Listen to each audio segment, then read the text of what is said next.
Chers amis, j'avais primitivement résolu pour ce dimanche de laisser s'écouler les choses comme elles ont été, ayant été très motivée ces derniers jours, presque au dernier moment, de façon non préméditée, comme très souvent à l'accoutumée en ce qui me concerne. J'ai une amie qui m'a dit que, notamment dans les célébrations de Pâques, celles que j'ai pu montrer, même dans les églises catholiques, j'ai aussi suivi beaucoup la messe traditionnelle en latin, etc. Et c'est là d'ailleurs qu'ils disent « Nenos inducas in tentationem », ne nous induit pas, hein, c'est en latin qu'ils le disent, sinon il y a les deux, mais qu'il y a dans ces célébrations 50% qui revient aux œuvres de Lucifer et 50% qui revient à l'œuvre de Dieu, pour le dire comme ça. Ah, moi je voyais beaucoup moins en proportion, mais qu'importe. Quoi qu'il en soit, comme tout est mêlé dans ce monde, ce n'est pas en évitant l'Église catholique du Vatican et du démon, etc., qu'on se prémunira des œuvres du démon, mais non. Cet élan de foi, cet élan vers le Christ, il vient du profond de moi, du profond de toi qui écoutes aussi, avec ou non le refus d'une religion constituée, surtout celle-là, la religion catholique, la religion chrétienne en tout cas, puisque j'apprends que la Pâque orthodoxe et la Pâque catholique, cette année est tombée en même temps, et le jour de mon anniversaire, une sorte de résurrection, quelque chose qui ne parle qu'à moi bien sûr, et à tous ceux qui sont nés ce jour-là, je pense à Abdelhakim qui est l'un des plus fidèles de ce canal et qui m'a soutenu et que j'ai rencontré en vrai, donc c'est amusant. Mais aujourd'hui, j'ai bien vu comment la journée allait se dérouler. Par la grâce du Seigneur, je me suis réveillée vers 8h, m'étant couchée entre 1h30 et 2h. Oui, parce que j'ai regardé jusqu'à la fin la vigile pascale c'était très bien, Oui, je suis emportée de cette émotion. Oui, émotion suggère, les émotions, auxquelles il faudrait toujours donner la chasse. Dans cette idée de nouvel âge, il faut pas avoir d'émotions. Ouais, mais je suis pas certaine. Traquer les émotions peut s'avérer aussi destructeur que de leur laisser constamment libre cours. Non, il n'y a aucune recette pour échapper au piège du malin, aucune recette toute faite. Et c'est ça qui est bien. Il nous faut notre intelligence. Tout le temps, en tout temps et pour tout, notre intelligence est requise. Alors cet élan vers Dieu que j'ai toujours ressenti, petite, en apprenant secrètement au nom du Père et du Fils et du Saint-Esprit, ainsi soit-il.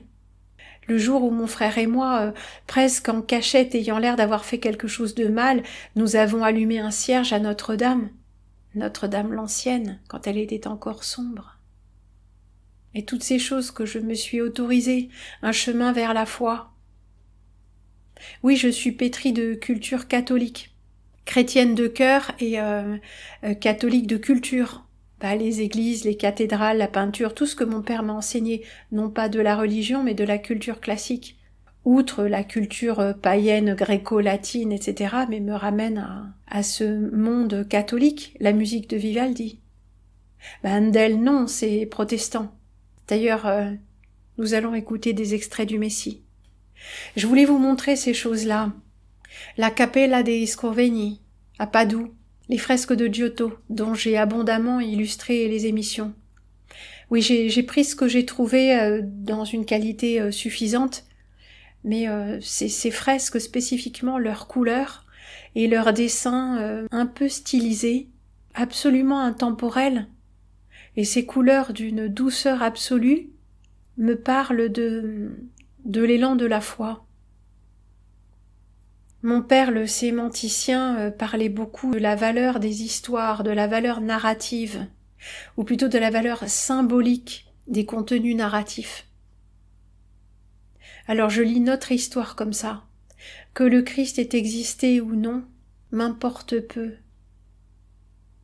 Et ce sera sans doute incompréhensible pour quelqu'un de la trempe justement de mes parents rationalistes, avec une pensée fondamentalement matérialiste, c'est-à-dire qui fondamentalement nie la foi ou le Saint-Esprit ou des concepts comme cela, mais que le Christ ait existé ou pas m'importe peu. Ma mère prétendait avoir trouvé des copies des minutes du procès de Jésus-Christ. Alors elle disait pas Christ, Le procès de Jésus, elle l'appelait Yeshua. Elle dit, ah, plus je le connais, plus il m'est sympathique. Pilate, le temple, tout ça, la Pâque. Mais pour elle, c'était des documents purement historiques. Il n'y avait pas pour elle d'enjeu écuménique, planétaire, de la foi. Non, non, pas du tout. Mais pour moi, peu importe qu'il ait existé ou qu'il n'ait pas existé sur la terre, puisque toute cette réalité n'est qu'un mensonge et même probablement qu'un rêve. Mais je sais que mon Rédempteur est vivant. Je le sais, ça veut dire je le crois, et cette croyance s'applique à moi et à tant d'autres sur la terre. Oui, on peut le dire comme ça. J'ai regardé aussi le baptême des catéchumènes, c'était impressionnant. Tellement impressionnant le nombre qu'il y en avait à Saint-Nicolas du Chardonnay que je me suis dit que peut-être que c'était des acteurs de crise. Étrange pensée, n'est-ce pas? Il y en avait tellement. Mais peut-être que les catéchumènes adultes sont toujours baptisés à Pâques, je ne sais pas. Ils sont baptisés d'eau et signés à l'aide des saintes huiles, vous savez, la messe chrismale du jeudi saint. Eh bien, les huiles sont consacrées le jeudi, et les catéchumènes sont baptisés le samedi saint, dans la nuit du samedi au dimanche. Et quand on demande aux catéchumènes « que voulez-vous, le baptême », tout ça, ça ressemble vraiment à une initiation en loge, avec ces paroles, demande et réponse, façon absolument formelle, et demande en plusieurs fois « que demandez-vous » ? Le baptême. Voulez-vous être baptisé ? Je le veux. C'est pour être sûr qu'il y a un vrai consentement, c'est sûr. Mais nous voyons que tous ces rituels se ressemblent, ce sont des initiations. Puisque les saintes huiles et l'eau bénite sont consacrées, c'est-à-dire chargées d'une énergie surnaturelle, donc ça relève de la magie. Parce que seul le prêtre peut le faire. Si c'est vraiment l'Esprit Saint, eh bien disons que ce n'est pas au prêtre de décider. Le catéchumène peut demander le baptême. Mais à mon sens, on ne peut demander le baptême d'esprit qu'au Christ lui-même. Il y a longtemps déjà j'ai demandé le baptême, mais je ne l'ai pas demandé aux hommes. Car selon la parole même de l'Évangile, la parole du Christ dans l'Évangile, tu n'appelleras personne sur la terre ton Père, car ton vrai Père est au ciel. Alors je demande le baptême, éternel catéchumène dans ce plan. Je ne me vois pas le recevoir des mains de quelqu'un qui ne serait pas apte à manipuler l'Esprit Saint. Peut-on même le manipuler ? Alors recevoir le baptême d'eau, le baptême de Saint Jean le Baptiste, je veux bien le recevoir de n'importe quel cœur pur. Car non, aucun homme n'est à même d'appeler sur moi le Saint-Esprit. De l'appeler peut-être, mais de le faire descendre volontairement certainement pas. Comme moi aussi, je suis capable, par l'eau, de demander à ce que la grâce descende sur mon frère. Demander, juste demander, après que sa volonté soit faite. Que sa volonté soit faite, bonne fête. Mais aujourd'hui, alors qu'il fait si gris et que j'en ai les larmes aux yeux, non pas de ce gris, mais de cette nostalgie, cette joie profonde, mêlée d'une tristesse encore plus grande à être ici, que j'ai toujours éprouvée, et que j'essayais de faire vivre en moi pour mieux la comprendre, en écoutant justement cette musique dite sacrée, la musique de Jean-Sébastien Bach, alors que je ne connaissais pas encore Vivaldi. Si, je connaissais bien sûr, mais j'avais fait une surdose des 4 saisons, puisque c'était l'une des quelques cassettes que nous avions à la maison, mon frère et moi. Admirable, soit dit en passant, mais tellement usée jusqu'à la corde que j'en indigestionne jusqu'à aujourd'hui. Et un jour, ma mère m'offre le Gloria. Nous étions à Joseph Gibert, boulevard Saint-Michel à Paris. Je pense que ça a beaucoup changé depuis. Le quartier latin, en face de la Sorbonne, ou quasiment. Et nous regardons les disques vinyles. Oui, nous achetions encore des disques vinyles à cette époque. Un 33 tours. La jaquette est blanche. Une jaquette double, mais je crois qu'il n'y a qu'un seul disque. C'est le Gloria de Vivaldi. 502, je crois, parce qu'il y en a 2. Je sais pas, c'est quoi? Et ma mère me dit, oh, la musique sacrée de Vivaldi. Il donne à la musique sacrée une telle légèreté. Elle dit quelque chose comme ça, légèreté et lumière. Et musique sacrée, c'est l'une des premières fois que j'entends ça, ou en tout cas que je le mémorise. Musique sacrée, musique religieuse. Et elle me l'offre.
Je l'ai écouté sur mon méchant tourne-disque, le pauvre truc que j'avais dans ma chambre de bonne, avec de mauvais haut-parleurs sans doute.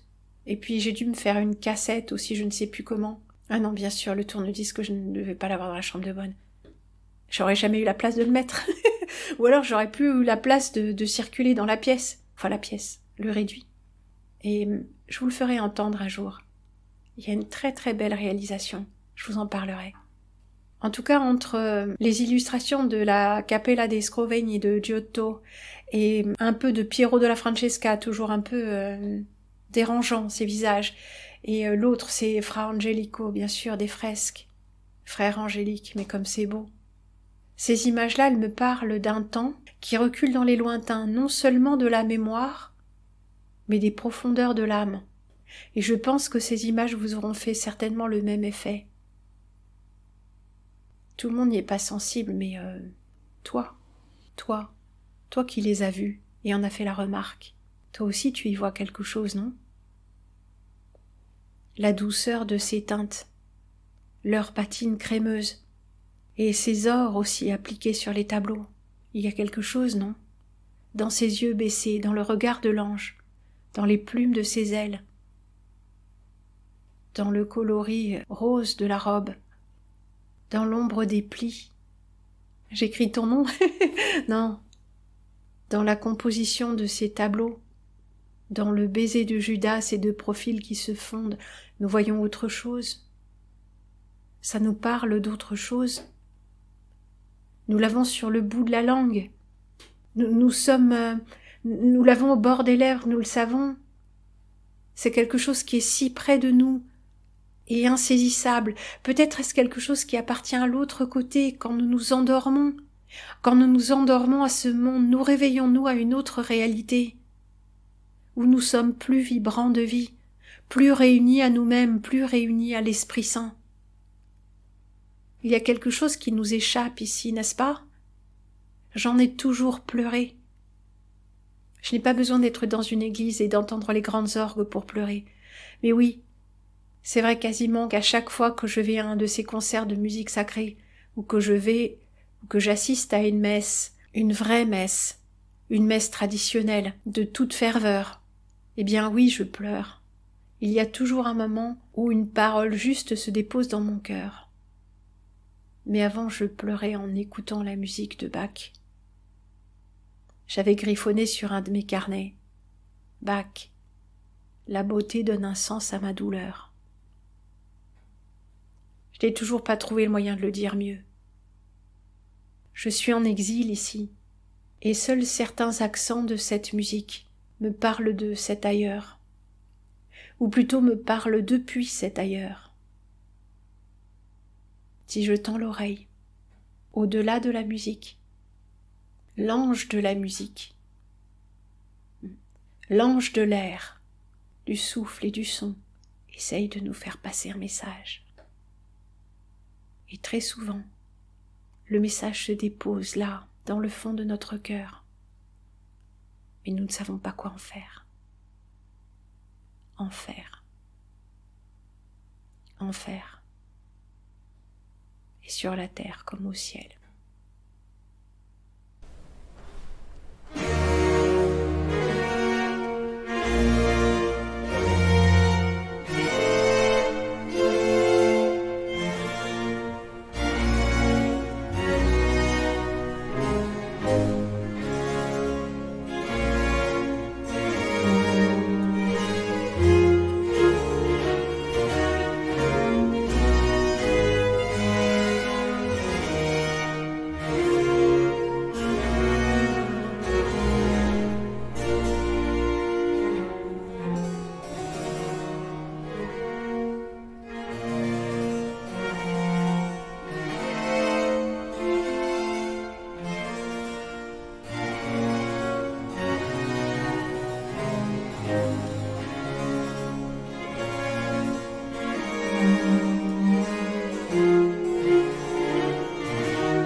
And suddenly there was with angel a multitude of the heavenly host.